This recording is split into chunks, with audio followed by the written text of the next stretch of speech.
Ellie Hays. I guess the one thing that drives us as producers, we aspire to be profitable. That's pretty simplistic though, but it's great, but we need to know how we are performing and if your business is gaining the greatest potential that's possible. Benchmarking is very confronting, and it's a true measure of how we're actually doing. Ellie grew up in Queensland, but now calls the Riverina home. As a consultant at Agrista, she's passionate about helping producers make informed decisions to improve their operations and drive industry progress. With a background in agribusiness and extensive experience in livestock breeding, logistics and client support, she's also spent time as a livestock specialist, further deepening her industry knowledge. Above all, Ellie is committed to supporting the future of agriculture and enjoys learning from and sharing knowledge with others in the industry. Thank you. Can everyone hear me? Yep. Like as Chris mentioned, I'm Ellie Hays and I'm a consultant at Agrista. I've been with Agrista for a couple of years now, but went full-time 6 months ago and mainly look after the benchmarking side of the business. Today I am going to dive into cost of production and the pathway to profit in a prime land production, in a prime land business. But before I do jump into sheep, I'm going to talk about cars. So imagine if I asked you to drive a 500-kilometre trip without any gauges or without breaking the law. How efficiently do you think you will drive?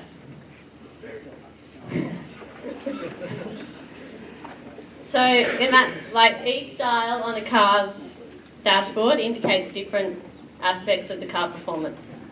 Some are linked, but some stand alone.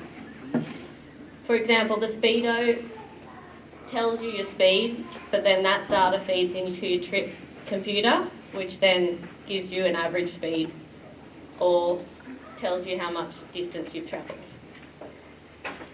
Dashboard gauges help monitor the car and the car's performance and the efficiency. Some provide early warning signs before you cause too much damage. However, the gauges themselves don't change how the car performs. They simply inform you. To improve performance, the driver must interpret the data, decide what adjustments to make and take action. Just like a car, if you don't track key metrics in farming, you could be wasting fuel, losing efficiency, and even damaging the business before noticing it. Think about the last decision you made. Was it made based on information or was it based on reacting in the moment? So here is a pyramid designed from Matthew Veal, who worked at the US Department of Defence. And I think it could very much link to farm performance. So at the bottom level you have data.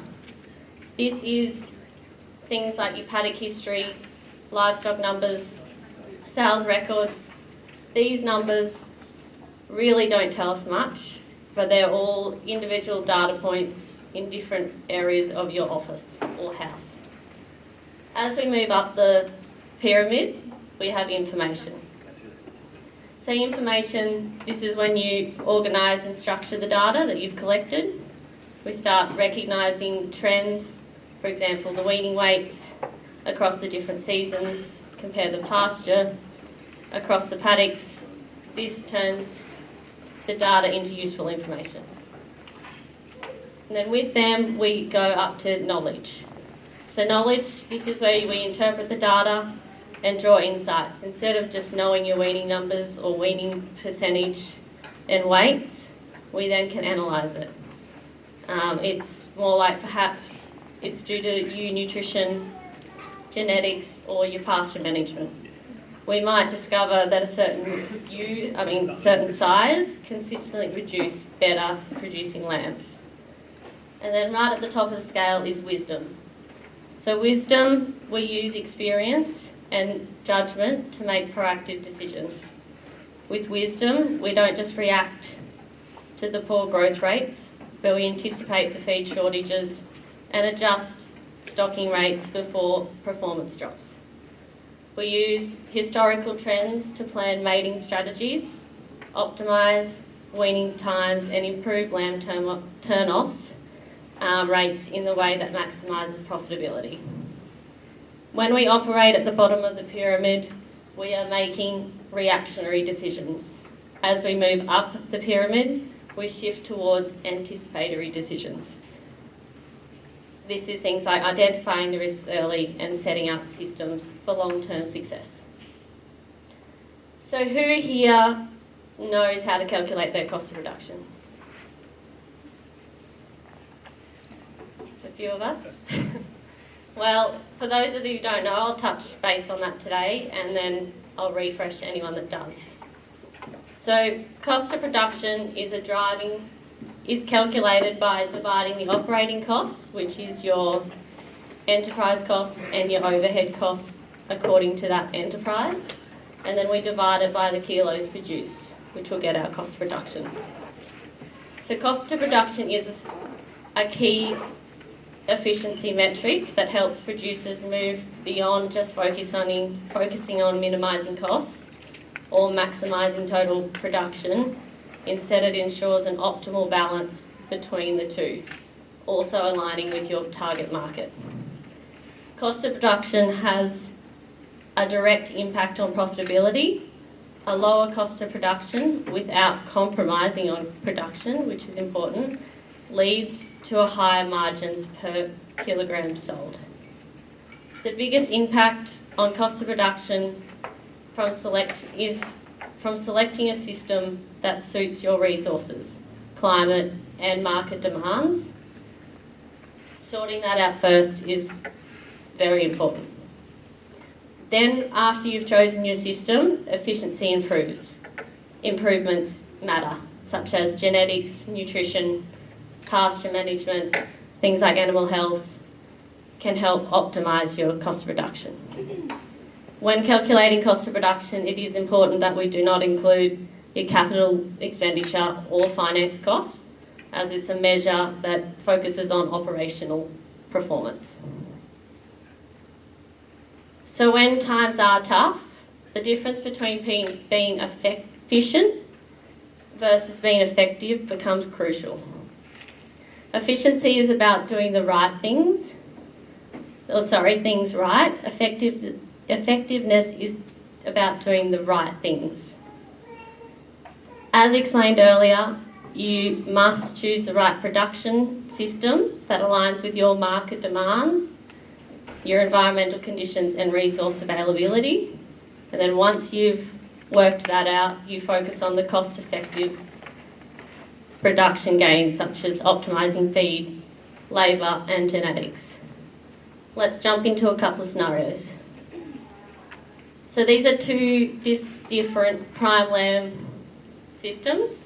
So this is focusing on the system A, which is an efficient system. So to your right, you'll see a graph that is system A relative to system B. So here you'll see lambs weaned per ewe joined. System A is achieving 160%, while system B is achieving 130%. So in this metric, system A is performing better than system B. Then we go down to the production, so kilos of carcass weight per DSE. System A is achieving a 12.3 kilos of carcass weight per DSE, whereas system A is achieving 10.5.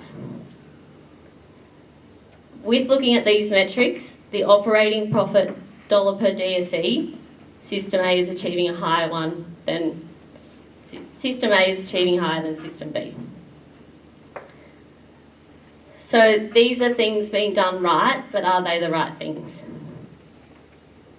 So when same businesses, same system A and system B, but looking at different metrics. So here we're looking at cost of production, and our production here is kilos of carcass weight per hectare per 100 mil. So as you can see, system B, they have a low cost of production, and they're also achieving a higher kilos of carcass weight per hectare per 100 mil. The reason why I have alerted to the per hectare is because it is quite a big capital investment for you. So focusing on your hectares is quite important. Next, we have ewes joined per hectare per 100 mil. So system A is joining 1 ewe per hectare per 100 mil, whereas system A is achieving 0.6, meaning with system B focusing on the cost of production as well, like lowering that cost of production as well as increasing that production, drives you a higher operating profit per hectare. So as explained earlier, it is important to look at metrics per hectare as well, to the land being a major capital investment, and the profitability per hectare is directly tied with your assets, return on assets managed. So these are the right things to look at. So system A is definitely demonstrating efficiency in some areas, so they're getting higher lambs and also kilograms of carcass weight per DSE, but system B is achieving better overall profitability by optimising the whole farm system for profitability.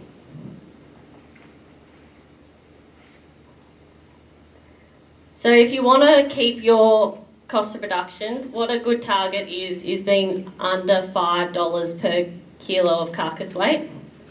To achieve this, you have to get more than 1 ewe joint per hectare per 100 mil. You've also got to get your lambs achieving more than 250 grams per head per day. You've got to have your weaning percentage over 130%. And have your lambs off just over 22 kilos per carcass weight per head. This should also, and then your operating costs under $45 per DSE. With these metrics, if you're achieving them, you should be around that, achieving that 24 kilos per carcass weight per hectare per 100 mil, which equivalents to about 168 kilos in about a 700 mil rainfall. So a lot of numbers, so apologies. So this green line here demonstrates a spring dominant system. In a spring dominant system, you know the peak feed is between that, starts increasing in August, September, peaks into November, and then starts dropping off.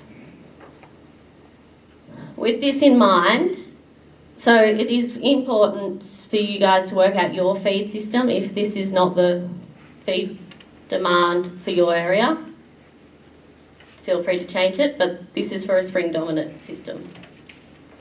So with this scenario, we're saying that if we want to turn our lambs off at 50 kilos, and it can be more, and we can do different maths, we want them to essentially be gone towards the end of December, before the feed starts to decline off, or majority of your lambs being off by December.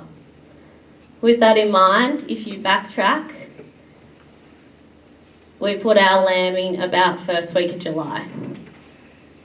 We have, for this scenario, just put a lamb at 4 kilos, for math's sake. So for those two, if you want to get a lamb at 50 kilos, and starting at 4 kilos at birth weight, we've been quite conservative in this, as we've done a 46% dressing percentage, which has been quite conservative, looking at Isabel's numbers as well. So we're saying that if you want to turn off 50 kilo lamb with a birth weight of 4 kilos, it's going to take about 176 days if they're achieving that 160 grams per head per day. So you can look at that in different ways. If you need to get a higher lamb, work out the distance or what you are achieving for grams per head per day to work out, your system. So why don't we carry over in this period? So our suggestion is we don't carry over here because there is a high cost of carry. As pastures decline in summer, maintaining lambs requires increased supplementary feeding, driving up the cost reduction. With lambing in July, admittedly, yes, you might have to do some supplementary feeding before that spring starts to hit and give you enough feed. The low margin weight gain. So summer pastures are lower in quality, limiting that lamb growth rate. Additional feed inputs have diminishing returns, making it less profitable. And also compromising on your ewe numbers. So retaining lambs through your summer means they continue competing with the available feed. This reduces the quality and quantity of feed of ewes, making it harder for them to regain optimal conditions for the next joining period, potentially impacting conception rates and overall flock, and also impacting your stocking rates, as Isabel mentioned before. So this is a graph from a few of our producers, what they're achieving within our data set.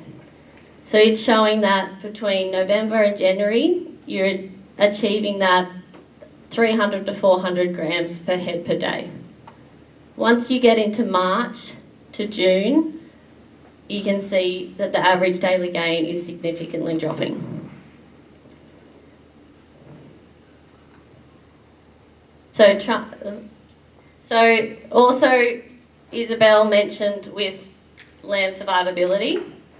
So this is, we've calculated for every 1% increase in mortality.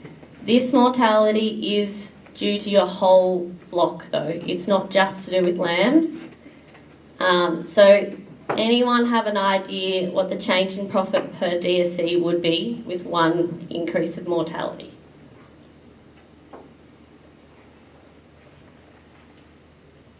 Nothing? $2. There you go, Pete. $2.03. So that's for every DSC, and that's just for 1% increase in mortality. And then, any suggestions, Pete, on the reduction in margin? Good guesses. So this is dollars per kilo of carcass.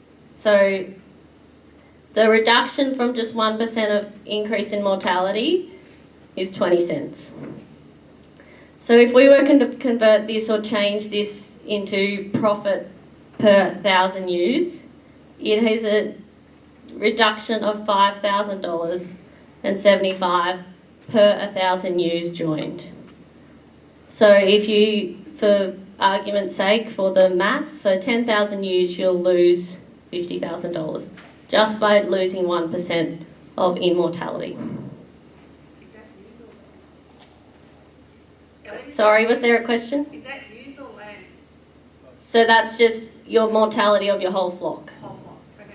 Yeah. And also to keep in mind that in our benchmarking, so you won't also capture from birth weight, like birth to weaning, because we only capture from weaning onwards. So that's not factoring in that because, well, we're essentially putting that in as your weans, your lambs weaned.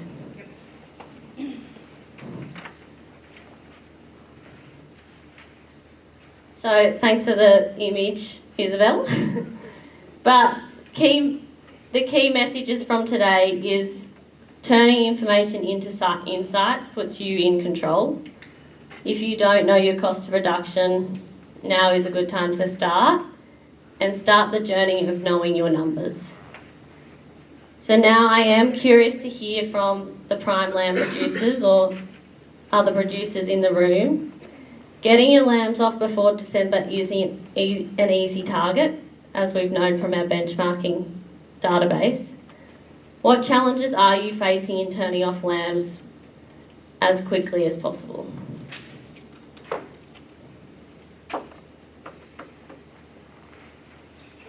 Answers? Pasture supply. Someone down here? Oh, God. No, you go. Yeah, just pasture supply, I guess, is Yeah. very inadequate at the moment. So struggling to turn them off without supplementary feeding.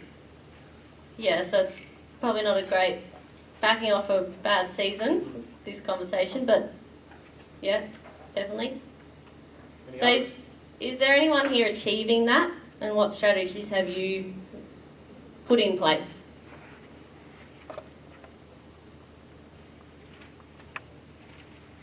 How do you work out your average rainfall? So in ours, it's either we put a long-term average rainfall, and then we also put a what you achieved, like got that year in our benchmarking. So mainly, it is difficult when you are comparing. Like you can't compare just one single year. In that, because of that of the rainfall. So we also do metrics on the 100 mil, or we go. I suppose you can't look at that in isolation. But yeah, we use the rainfall that you received in that year. Yeah. Ellie, the pasture growth curve you put up there, it's the same pasture growth curve that's been put up since, the 80s or whatever, but, like grazing crops and, grazing canolas, wheats and even just a good old oat crop, like, is that an increase in that helping winter feed production? Yeah, so that's more probably than working out your feed curve if you do have them in your system, those grazing crops. Like your system, your feed curve might not look like this. So it's working out your feed curve if you do have them in and then adjusting, or are they giving you any value? So say you have grazing crops and you can, when would you usually graze your crops? It'll be May, June, July would be the obvious time around here. Yeah. Fill that trough, wouldn't it? Yeah, so it's whether you want to use those grazing crops to get a higher stocking rate in your ewes, or whether you want to use them for your lambs. So it's hard without looking at specific numbers, but I think it's whether you can increase your stocking rate with that by having you still turning off your lambs, but yeah. Does July lambing also then raise questions around lamb survival and trying to get out of that winter? Yes, so definitely got to have systems in place for that, as in your shelter and things like that. Yeah, I know it's in the middle of winter, but fair point. But yeah. It's interesting seeing that for obviously a riverine or a southern type area, but I think we're further north, and with the use of grazing crops, I think our low point for feed is in that September, when we have to start locking up grazing crops. You just run out of paddies, because you've got to close up grazing crops as much as you can, but you've still got, if you haven't got the lambs weaned, you'll be lamb a lot earlier, but it varies so much from place to place. I see there's a few blokes nodding around, people nodding around the room as I said that. Yeah. It's quite a relevant thing where you get the grazing crops in. And that's exactly right. Like, this feed curve's not going to suit every single person. Like, it's just showing that if you do match your system with your feed curve, and adjust that as you need. Ellie, have you seen many producers this end of the year, this January, February, March, with different pasture species, summer active pastures and things like that? Are there production systems that are changing as well to raise this end of that feature? We haven't seen much value in putting lambs on grazing crops, and without doing the numbers on them on specific businesses is very hard. But even back to these, I think getting majority of your lambs off in that December is good. Like, you can still see a good average daily gain in January. So I think pushing it back a month might be okay. But yeah. Any other questions as we go along? Terry? Yeah. Ellie, that's the percentage. Do you see some sheep farmers going out of sheep before they do the work on understanding the cost of production and factors behind it? And what do you think might change the dial for them to do that work before they make a decision to stay? I don't know if they are going out before they understand that. I'm not sure. But I think it is important to know your cost of production before you make big decisions like that. If they're achieving it or not, or beef or any enterprise really. I think it's important to know your cost of production before you do go into those big decisions of changing a whole enterprise.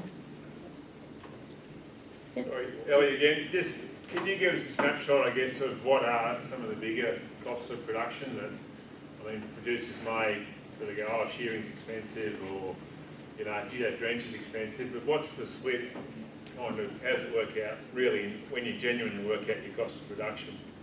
What are the big ones? Which ones are increasing the cost reduction? Yeah, well, I guess supplementary feed is sort of where I'm leading it, but... Yeah. So sup feeding is one of them. Probably labour as well is causing a lot of the cost reduction to increase. Is probably our main levers. With our system, we actually put a wage to an owner as well, so that will bring your cost reduction up, but as a cash level it won't be there, but you've still got to factor that in. But I think supplementary feed and labour are probably the biggest ones, and also your animal health. So trying to limit that, I suppose, and still have that weight gain is looking at your genetics. How do you get that quicker turn off? If I buy a heap of self-feeders or build a feedlot, that's not incorporated into my cost of production, is it? No, well, the feeders would go into your plant and equipment as such, because they're a capital expense, so that won't be factored into your cost of production.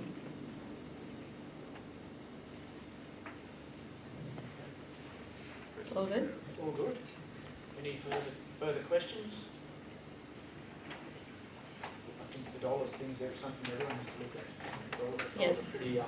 It's a pretty strong driver, isn't it? All right, ladies and gentlemen, thank you, our speaker. Thank you.